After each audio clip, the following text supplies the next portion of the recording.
आज पटसंख्या वाढीसाठी काय प्रयत्न असणार आहे या शालेय क्षेत्रामध्ये?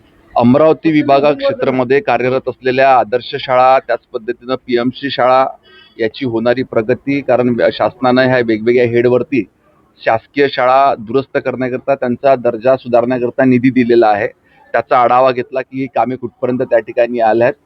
ह्या विभागातल्या 5ही जिल्ह्यांमध्ये साधारणतः चांगल्या पद्धतीनं कामं त्या ठिकाणी झाले आणि शासनाचं जे धोरण आहे की सर्व शासकीय शाळांचा टप्प्याटप्प्यानं त्या ठिकाणी विकास झाला पाहिजे, तर एकंदरीतच अमरावती विभागामधील देखील शाळांची दर्जा सुधारविण्याचं काम शासनाच्या वतीने या ठिकाणी अनेक शाळांमध्ये डागडुजी झाली नाही. पावसाळ्याचे दिवस आता सत्र सुरू होईल, मात्र डागडुजी केव्हा होईल शाळेत? आपण बघतो की राज्यामध्ये जवळजवळ 67,000 शाळा ह्या सरकारी शाळा आहेत. त्याच्यामध्ये आपल्या जिल्हा परिषदेच्या शाळा आल्या, काही ठिकाणी शहरी भागामध्ये नगरपालिकेच्या शाळा आल्या, महानगरपालिकेच्या शाळा आल्या आणि याला दुरुस्तीकरिताचं जे निधी आहे ते जिल्हा नियोजन समितीच्या माध्यमातून देण्यात येत असते. दरवर्षी याची प्रोव्हिजन देखील त्या जिल्हा नियोजन समितीच्या 5% निधी हा या सर्व कार्यांवर खर्च करणे त्या ठिकाणी अपेक्षित आहे. आम्ही सर्व जिल्ह्यांच्या पालकमंत्र्यांना विनंती केली आहे की शाळांचा दर्जा सुधारण्यासाठी जास्तीत जास्त निधी याच्याकरता देण्यात यावा.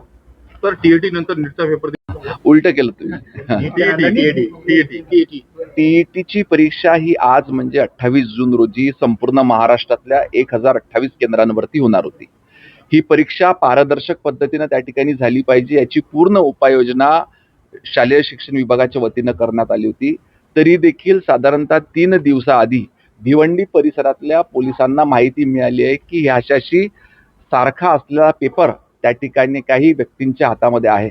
पोलीस प्रशासनानं तात्काळ याची दखल घेतली आणि त्या ठिकाणी जे 3 इसम ह्या पद्धतीचं काम करण्याचा प्रयत्न करत होते त्यांना अटक देखील करण्यात आलेली आहे.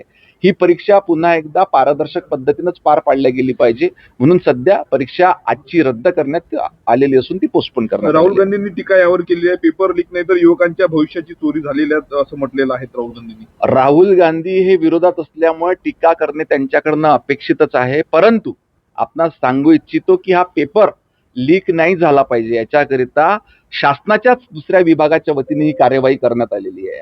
हा पेपर तिसऱ्या व्यक्तीजवळ कोणाजवळ शासनानेच हे त्या ठिकाणी खबरदारी घेतलेली आहे की हा पेपर त्या ठिकाणी लीक होऊ नये किंवा चुकीच्या पद्धतीनं ही परीक्षा त्या ठिकाणून होऊ नये, पारदर्शक पद्धतीनंच झाली पाहिजे याच्याकरता शासनाने देखील त्या ठिकाणी भूमिका घेतली. 28 तारखेची परीक्षा त्या ठिकाणी पोस्टपोन करण्यात आलेली आहे. उद्धव ठाकरे विदर्भाच्या दौऱ्यावर होते.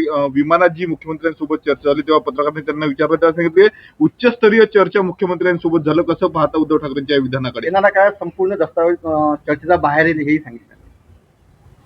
माननीय उद्धवजी ठाकरे आणि माननीय देवेंद्रजी फडणवीस हे दोन्ही मोठे नेते आहेत. त्यांच्यामध्ये जी चर्चा झाली असेल ती त्या दोघांनाच माहिती आहे आणि भविष्यात आपल्याला कळेल काय चर्चा झाली तर.